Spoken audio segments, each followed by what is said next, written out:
Bom dia, a paz do Senhor. Mais um domingo que estamos aqui juntos na mesma sala. Eu só não tenho meu cafezinho aqui, talvez você tenha o teu aí em casa, né?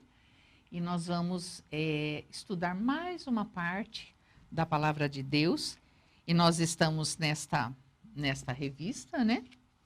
Que faz a seguinte pergunta: e a igreja vai bem? E eu vou dizer para vocês, hoje nós vamos falar sobre a vida conjugal. Então, eu perguntaria, a igreja vai bem? É importante perguntar, a família vai bem? Porque se a família não vai bem, isso vai interferir na saúde da igreja, né? Então, vamos orar, pedir a direção de Deus, para que a sua palavra seja perfeitamente entendida, ministrada aos nossos corações, pelo Espírito Santo de Deus. Amém? Senhor, louvamos o teu santo nome, Pai, por estarmos na tua presença, com a tua palavra nas mãos. E nós pedimos que o teu Espírito Santo venha ministrar aos nossos corações. Nós queremos aprender de ti. E não só aprender, nós queremos colocar em prática aquilo que a tua palavra nos ensina, Pai. Abençoa todos que estão nos vendo, nos ouvindo, que sintam esse ensinamento vindo de ti. Para a glória do teu nome eu oro em nome de Jesus. Amém.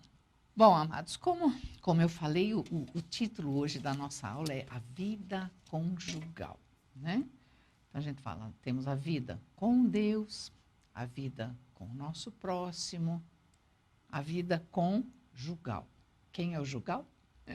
É o cônjuge, né? Ou seja, aquele que está junto. Cônjuge é conjugado, junto, unido. Então, essa é a nossa aula e ela vai estar baseada em 1 Coríntios 7, o capítulo todo. E vamos só assim entender esse capítulo.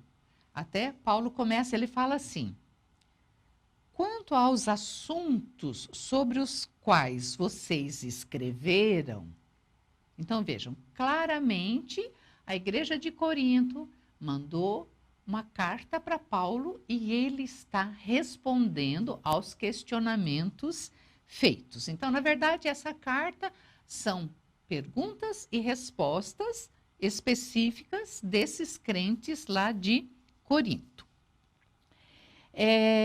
Nós vamos ver nessa carta de Paulo, ele vai falar sobre o casamento especificamente para 3 grupos. Então vamos ver o primeiro grupo que ele engloba aqui, que é do versículo 1 ao versículo 11. Ele vai falar com os cristãos casados com cristãos. Então é esse grupo especificamente. E lá na igreja de Corinto, tinha 2 grupos bem distintos. Um defendia que sexo é pecado, então o celibato, ou seja, permanecer solteiro ou solteira, né, é o certo, é o melhor, é mais honroso. Do outro lado, um outro extremo, um grupo que defendia, não, é obrigatório o casamento. Tem que se casar, é uma ordem para não estar em pecado. Daí Paulo vem e combate essas 2 posições radicais, não é? Porque nós vemos aí que eles estão nos 2 extremos, ou é o legalismo ou a licenciosidade. Quer dizer, são 2 extremos. Então ele começa a responder as perguntas que a igreja fez. Então vamos lá. Nós vamos ver que nesse capítulo 7, do versículo 1 ao 9, ele vai fazer uma abordagem sobre a pureza do casamento. Vejam só, aqui no versículo 2, ele fala: por causa da imoralidade, cada um deve ter sua esposa e cada mulher o seu próprio marido. Então vejam, é um homem e uma mulher que são marido e esposa, não é? É diferente ser mulher ser esposa. Mulher é uma categoria. Esposa é alguém que é casada, né? Então, ele deixa assim claro, seja esposa de um marido, marido seja marido de uma esposa. Essa exclusividade. Então, nós vemos aí que já a poligamia, ela é combatida. Ele não fala assim, pode ter quantas esposas você conseguir sustentar. Não, a Bíblia é bem clara. A esposa deve ter seu marido, o marido deve ter a sua esposa. Então, a poligamia é combatida. Também nós vemos que quando ele fala uma mulher e um homem, sendo marido e esposa, né? Ele está combatendo a união homossexual. É um homem e uma mulher, né? Então, é uma coisa que naquela época, só vamos fazer um parênteses aqui, eu vou dar uma pintura aqui do cenário, né, do que estava acontecendo ali. Nessa época, Nero era o imperador romano.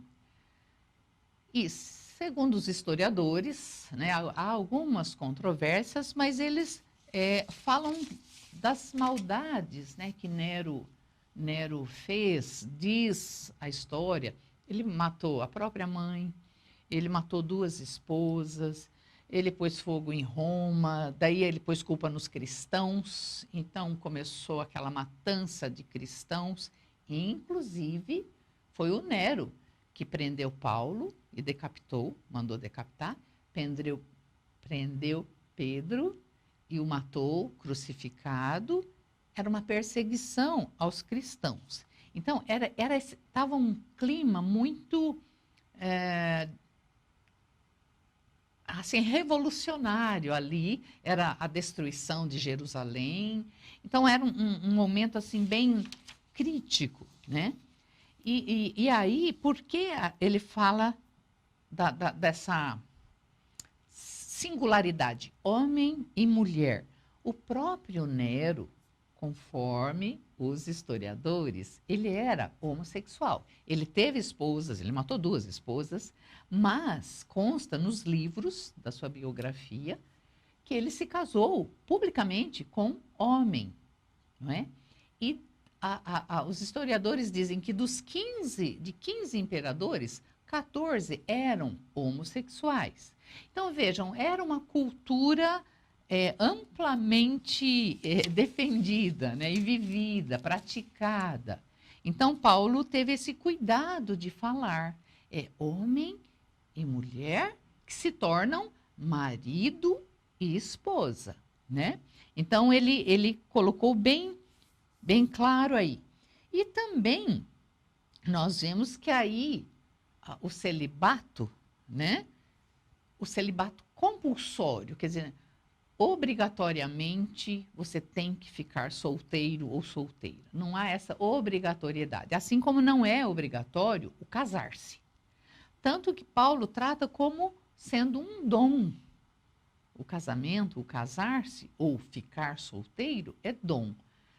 Se nós formos ver exatamente o que significa dom, é tudo aquilo, vamos dizer, habilidades ou aptidões que eu recebo pelo Espírito Santo. Então, dizendo, o dom de profecia, o dom de falar línguas, é dom porque é o Espírito Santo que capacita para isso.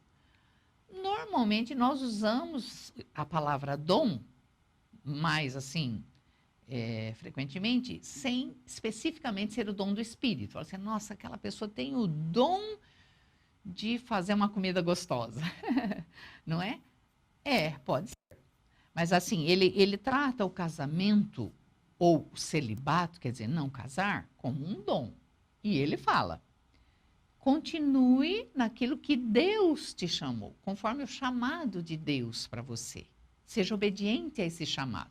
Se ele te chamou para o celibato, ou seja, para ficar solteira ou solteiro, permaneça, seja obediente. E você vai viver uma vida abençoada e em paz.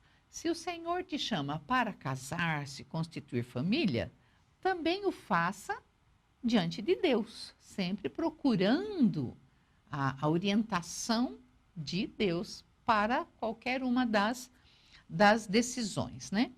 Então, nós vemos aqui, inclusive, no versículo 3 e 4, olha, fala assim, o marido deve cumprir os seus deveres conjugais, ou seja, com a sua esposa, da mesma forma que a mulher para com o seu marido.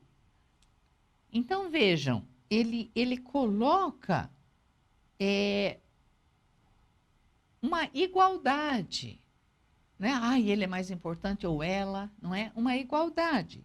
Então, ele fala assim, a mulher não tem autoridade sobre o seu próprio corpo, mas sim o marido. E da mesma forma, o marido não tem autoridade sobre o seu corpo, mas sim a mulher. Ou seja, não é que um manda, o marido manda e tem que acontecer, né? Então, ele colocou uma mutualidade nos direitos conjugais, não é?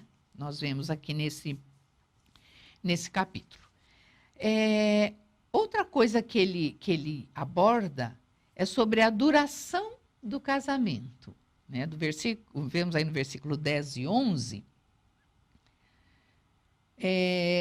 fala assim, aos casados dou este mandamento, não eu, mas o Senhor, ou seja, é uma ordenança de Deus, que a esposa não se separe do seu marido, mas, se o fizer, que permaneça sem se casar, ou então reconcilie-se com o marido.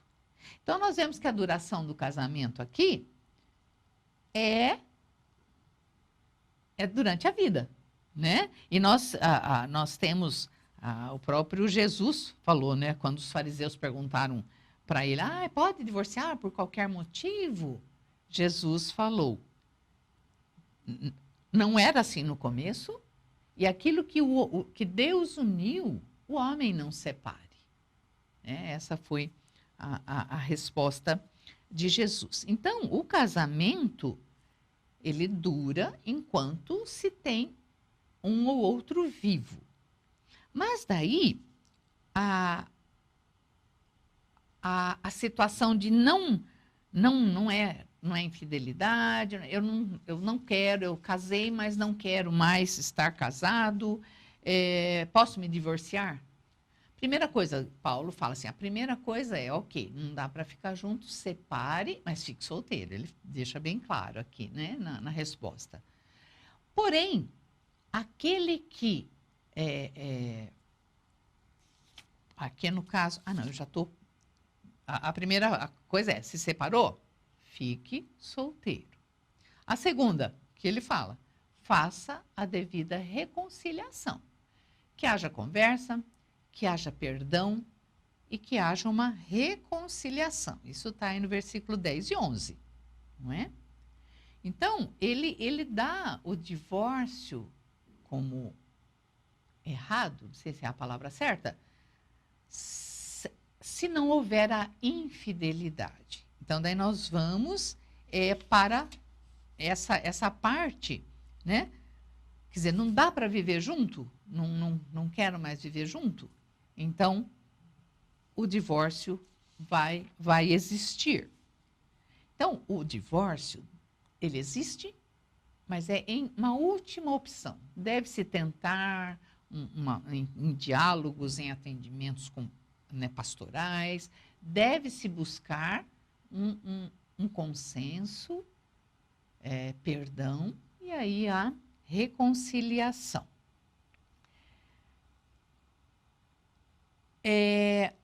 Daí o outro grupo que Paulo está respondendo são os cristãos casados com não cristãos, não é? Ele aborda isso do versículo 12 até o 24, ele vai tratar disso, porque alguns membros da igreja, eles foram convertidos depois que já estavam casados. Isso provavelmente trouxe algum desarranjo ali na vida conjugal, né? Problemas no casamento, e daí surgiu essa pergunta para ele. Devemos nós permanecer casados com cônjuges incrédulos? E Paulo respondeu, sim, não é motivo para divórcio um dos dois se converterem. Pelo contrário, né? Ele fala, quando a fé cristã entra na vida de um descrente e automaticamente no seu lar, é uma forte influência para que o outro também se achegue a Deus. Então, é um investimento, digamos, no casamento misto, né, para que o outro também se entregue a Deus. Aqui fala, ó, se um irmão tem mulher descrente e ela se dispõe a viver com ele, não se divorcie dela. E se uma mulher tem marido descrente e ele se dispõe a viver com ela, não se divorcie dele. Pois o marido descrente é santificado por meio da mulher, e a mulher descrente é santificada por meio do marido. Veja, santificada, não é salva ou salvo. Então, vejam, é a chance de um influenciar ou mostrar ao outro a vida que está tendo com Deus. Então, é um investimento muito, muito importante, não é? E em 2 Coríntios 6,14, o que nós encontramos lá? Claramente, não entreis em julgo desigual, né? Ou seja, que comunhão tem a luz com as trevas, o bom com o ruim, a justiça com a maldade, né? Então, a Bíblia alerta sobre isso, de não ter um julgo desigual, ou seja, destoante um do outro em suas crenças, né? Então, nós vemos aí que o casamento, no caso de um cristão com outro não cristão, ele tem poder para mudar essa situação do cônjuge que não se converteu. Nós vimos aqui a realidade da santificação, né? No versículo 14. Há uma santificação do descrente por estar vivendo com uma mulher cristã e vice-versa. Isso é importante, porque o testemunho vai ser visto, né? A transformação de Deus na vida da pessoa vai ser vista. Então, ele fala dessa realidade. Ele fala também da inclusão dos filhos, né, no pacto, porque aqui no versículo 14, ele fala, se assim não fosse, os seus filhos seriam impuros, mas agora são santos. Então, os filhos entram nesse pacto, né, nessa bênção, nesse privilégio, porque os pais têm o privilégio de levar os filhos, né, para o Senhor Jesus, porque os nossos filhos são filhos da promessa. Eles estão debaixo desse pacto de redenção que o pai ou a mãe ou ambos têm, não é? E então essa possibilidade da conversão do incrédulo é muito importante. E nós devemos investir no casamento misto. Não é motivo, Paulo deixa bem claro isso, não é motivo para divórcio. Então, vamos ver como que a gente pode aproveitar essa situação. Ele fala sobre a dissolução do casamento também, no versículo 15, né? Ele fala assim, todavia se o descrente separar-se, que se separe. Em tais casos, ou o irmão ou a irmã não fica debaixo da servidão. Deus nos chamou para vivermos em paz. Então, há casos, ou deve ter havido casos, que ou o marido ou a esposa se converteu e para o outro foi inaceitável, intolerante. Então, o descrente fala, estou puxando o carro, não quero mais ficar nesse relacionamento. E há a pessoa que se converteu, a palavra que diz, ela está ou ele está livre, não está debaixo da servidão, como Paulo colocou aqui, certo? Então, esse é o segundo grupo. Daí vem o terceiro grupo, cristãos não casados, que são os solteiros e as viúvas que foram casadas e o marido morreu. Então, do versículo 25 até o final, versículo 40, Paulo vai tratar desse assunto, sobre os solteiros e as viúvas.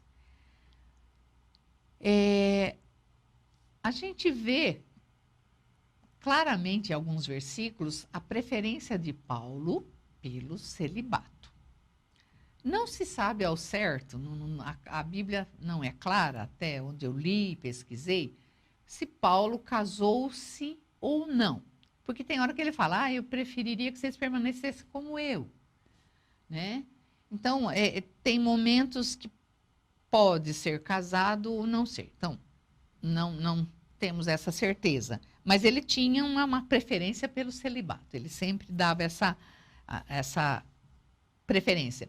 Mas no momento, como eu falei, né, Nero estava fazendo a destruição de Jerusalém, perseguindo os cristãos. Então, era assim, um tempo muito, muito turbulento, muito tribuloso. Não sei se existe essa palavra, mas de muita tribulação, não é? Então, ele fala, a situação, nós estamos em tempos tão tormentosos, em tempo de tribulação, de preocupação, tempo de mudança, né? Porque estava ali toda aquele princípio de guerra e perseguição dos cristãos. E ele falou assim, tem um ditado que fala, na mudança, né? Se o mar está muito bravio, não é hora de você mudar de barco. Né? Muito arriscado. Então, nós vemos Paulo falando assim, não, fique como está. Se está solteiro, fique solteiro. Se está casado, fique casado. Vamos ver como as coisas vão se definir, não é? Então, nós vemos que Paulo, nessa carta, ele trata de um assunto, e daí eu pergunto, serve para hoje? Pleno século XXI? Nós estamos aqui nos anos 50, 60, né? Nero morreu em 68, depois de Cristo, ele se matou bem jovem, de 30 para 31 anos. Nessa época, quer dizer, 2000 anos atrás, serve para hoje essa palavra? A palavra de Deus é tão atual, tão contextualizada, que ela serve para hoje. Essa palavra serve para mim e para você em relação à família. O que eu posso fazer para o meu casamento estar cada vez melhor? Porque esse é o desejo do Pai, que o casal seja feliz, que a família seja unida e feliz. Isso não quer dizer que estamos isentos de problemas, de dificuldades, de acertos e acordos. Isso faz parte desta vida, não é? Mas nós vemos que hoje ainda nós temos essa mesma luta em relação à vida conjugal. E, infelizmente, nós temos visto, devido talvez a tanta pressão, opressão e mais coisas do inimigo, muitos casamentos estão se desfazendo. E isso é triste, é triste. Até no meio mesmo da igreja, né, a gente vê casamentos sendo desfeitos. Mas uma coisa é certa, a palavra de Deus nos ensina isso. Como nós vimos lá, essa carta tão antiga e que nos orienta hoje. O que a esposa deve fazer para o marido, o que o marido deve fazer para a esposa, os pais fazerem para os filhos, tudo isso está na palavra. E não importa que ela seja tão antiga, ela não é obsoleta. Ela é antiga, mas não obsoleta. Ela é perfeitamente utilizável hoje. E é o que Deus quer de nós, né? Que vivamos essa palavra. Então, que tenhamos essa consciência. Talvez você aí na sala falou, puxa, assisti essa aula da Cleusa, eu não sou nem casado ou nem casada. Mas você, se o Senhor chamou para esse dom de casar-se, então você já sabe as regras, não é, do marido ou da esposa, para que o casamento vá bem. Deus colocou, assim, muros ao redor do casamento, não para ficar uma prisão. Eu vou prender esses dois. Não, mas é para dar segurança, uma fortaleza para o casamento subsistir, prevalecer diante das dificuldades inevitáveis deste mundo. Então, querido, querida, vocês que são casados, vamos buscar na palavra, como está aqui nessa carta de 1 Coríntios, as orientações. Certamente, se nós seguirmos a palavra, se nós tivermos como regra de fé, de conduta para as nossas vidas, com certeza nós seremos muito felizes.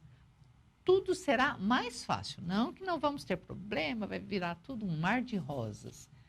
Mas nós estaremos fazendo aquilo que o Senhor espera de nós e Ele vai nos abençoar. Porque nós queremos que se cumpra em nós a vontade dEle, as ordenanças dEle. Eu quero na minha vida, como mulher, como esposa, como mãe, eu quero toda a sabedoria do Espírito Santo para ser bênção para aqueles que estão ligados a mim, bem próximos, né?